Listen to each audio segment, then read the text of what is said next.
This is the place for boomers, Boomer Being, with your host, Leslie Neumer. Welcome, I'm Leslie Neumer with 95.9 WATD FM. Today's topic, being prepared with the right documents. My expert guest is Paula Harris, co-founder and financial coach at WH Cornerstone of Kingston, Massachusetts. Welcome, Paula. Thank you, Leslie. I'm thrilled to be here today. And we're thrilled to have you. So what documents do you suggest that every client obtains, and what is the basic purpose of each? Sure. Ideally, we would love to see everybody have a full estate plan with a trust or a will. But at a minimum, I think what the last few months have shown us with the pandemic is you really want to make sure that you have your healthcare proxy in place, that you have someone who's able to make decisions for you if you are unable to make decisions. And those come in a bunch of different names, but your attorney can help guide you as to what they are. And then you want to put that in place, and you want to make sure that the person who is going to be your healthcare proxy knows that they're your that they are your healthcare proxy, that they're filling in for you if you can't, The second thing you want to do is make sure your doctor has it, and you want to keep it with all of your medical records. You also want to make sure that you have your living will. This is how you want to be treated at end of life, specifically around life support systems.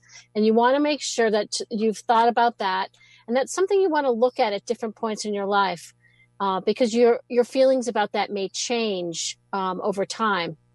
And I think, like as I said, this pandemic has really highlighted the fact that some people were caught unprepared and hospitalized, and no loved one was able to be with them. And that was a very, very difficult time. I'm so glad you mentioned that, because that's what I thought of when you said how you want to be treated at end of life. So many people sadly didn't, get their wishes fulfilled.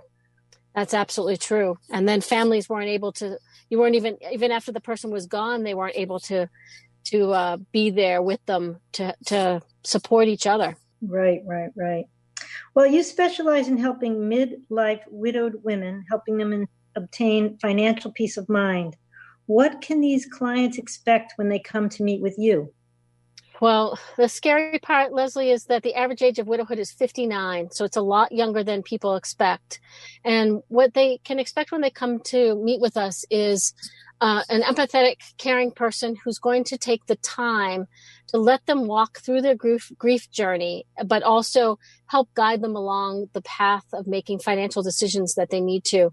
I think we're really good about helping people figure out what really does have to be taken care of immediately, and then figuring out what can wait and take time, because these women are coming to us with so much overwhelm, grief, which is, they often call it a fog.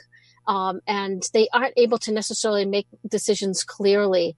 And so they need to have that thinking partner with them that helps them maybe slow down a little, figure out their cash flow, figure out anything that has to be addressed. And then the biggest part of things that we really help with is waiting, taking the time to try to take emotion out and say, okay, let's think about this, because in a couple of months, you're probably going to think differently. So we really try to prevent any sort of knee-jerk emotional reactions, whether it be trying to buy or sell a house, or selling stocks, and or buying things, or going all to cash, things along those lines.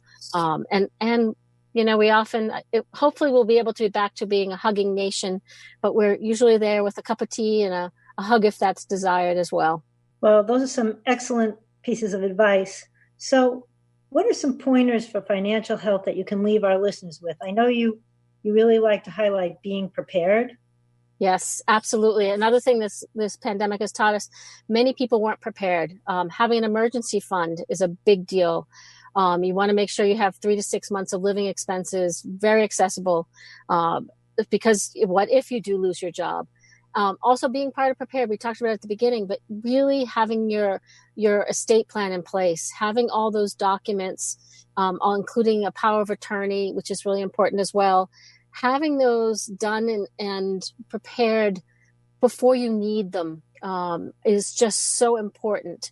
And making sure that the custodian that you work with also has the right power of attorney forms.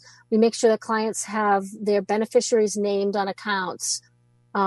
just, we took on a new client fairly recently, a business owner who's still working in his mid to late 70s, no estate planning documents in place. I mean, that is a huge risk. What happens to the business? What happens to all of the assets? Right. And very happily, they got it done about 2 weeks ago. It took a lot of prodding, but really important that they got it done, and they did. So I think that's really important. Well, they got it done because they had you by their side, right? That's right. That's right. Well, thank you so much, Paula, for these timely pointers that can benefit any individual looking for financial peace of mind. My pleasure. And WH Cornerstone is located at 17 Tremont Street in Kingston, Massachusetts. And our listeners can go to www.whcornerstone.com to learn more or to reach out to Paula. And thanks so much for joining us today on the Boomer Being Show. Thank you, Leslie. Thank you. This has been Boomer Being on WATD.